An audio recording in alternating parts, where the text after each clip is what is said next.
قرآن خوانی ہو رہی ہے اور یہ 10واں ہو رہا ہے اور یہ 40واں ہو رہا ہے اور یہ برسی ہو رہی ہے، ان کا کوئی ثبوت نہیں ہے کتاب و سنت کے اندر، یہ بدعت ہو گئی۔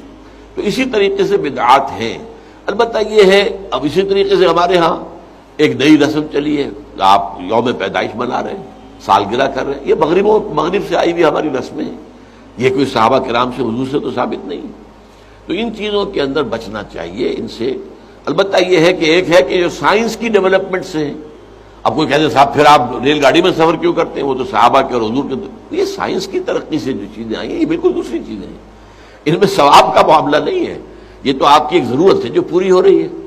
وہ آپ ہوائی جہاز میں سفر کریں، ٹرین میں سفر کریں، کار میں سفر کریں، یہ جدید ترقیات ہیں، ان سے فائدہ اٹھانا ہے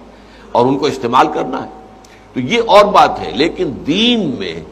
کوئی نئی چیز جو حضور اور صحابہ سے ثابت نہ ہو اور اس کو آپ حصول ثواب کی نیت سے کریں، وہ بدعت ہے۔ اب جیسے مثلاً حضرت عمر رضی اللہ تعالیٰ عنہ نے اپنے قدم کو بدعت قرار دیا۔ آپ کو معلوم ہے کہ حضور کے زمانے میں تراویح کی نماز کا کوئی رواج نہیں تھا، حضرت ابو بکر کے دور میں بھی نہیں تھا، بلکہ یہ تھا کہ رات کو نماز نوافل ادا کرو اپنے اپنے طور پر، قیام اللیل اپنے اپنے طور پر۔ تو اس حوالے سے تراویح کی نماز کا جو ہے باجماعت یہ حضرت عمر نے کیا رضی اللہ تعالیٰ عنہ۔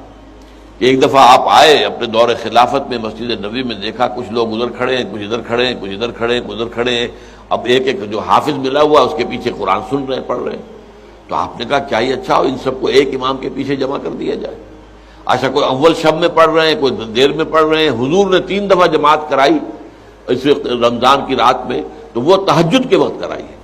وہ عشاء کے ساتھ نہیں، جو ہم تراویح کہتے ہیں کہ عشاء کے ساتھ ہی 20 رکعت ہم پڑھتے ہیں، یا اہل حدیث حضرات 8 رکعتیں پڑھتے ہیں، اس لیے کہ حضور نے تو صرف تہجد کی جگہ پر پڑھائی، تہجد کی 8 رکعتیں ہوتی تھی حضور کی، تو 8 رکعتیں آپ نے پڑھائی۔ لیکن یہ ہے کہ پھر حضرت عمر نے یہ فیصلہ کیا کہ اس طرح کر دیا جائے، اور اس کے بعد یہ ہوا کہ ایک امام ہے، سب لوگ سن رہے ہیں۔ اس کے بعد ایک دن کہیں آئے حضرت عمر، داخل ہوئے، دیکھا کہ ایک امام کے پیچھے پوری مسجد بھری ہوئی ہے، جماعت ہے، ہو رہی ہے، اور آپ نے کہا نعم البدعۃ ھذہ، یہ ایک اچھی بدعت ہے جو ہم نے شروع کی ہے۔ تو اس سے بدعت حسنہ کا لفظ عام طور پر لوگ لے لیتے ہیں، لیکن یہ واضح ہے کہ یہ حق جو ہے یہ خلیفۃ المسلمین کو تو حاصل تھا، یہ نہیں ہے کہ ہر شخص اس طرح کی نئی بدعت ایجاد کر دے اور کہ یہ بھی اچھی بدعت ہے، بدعت حسنہ ہے۔ اگر ہم اذان سے پہلے یہ پڑھ دیتے ہیں، درود پڑھ دیتے ہیں، تو کیا کیا برائی ہے اس میں؟ کوئی بری بات تو نہیں ہے درود پڑھنا، لیکن بھائی نہیں، یہ قرآن اور حدیث سے اور صحابہ کے عمل سے ثابت نہیں ہے، اس لیے یہ بدعت ہوگا۔ اس لیے جو چیز جو ہے اس طرح کی، لیکن حضرت عمر رضی اللہ تعالیٰ عنہ یا کسی اور خلیفہ راشد کا کوئی فیصلہ ہو اور وہ گویا کہ پرانے طریقے میں کسی چیز کا اضافہ ہو رہا ہو، تو وہ ایک علیحدہ بات ہے۔ لیکن ان کے بعد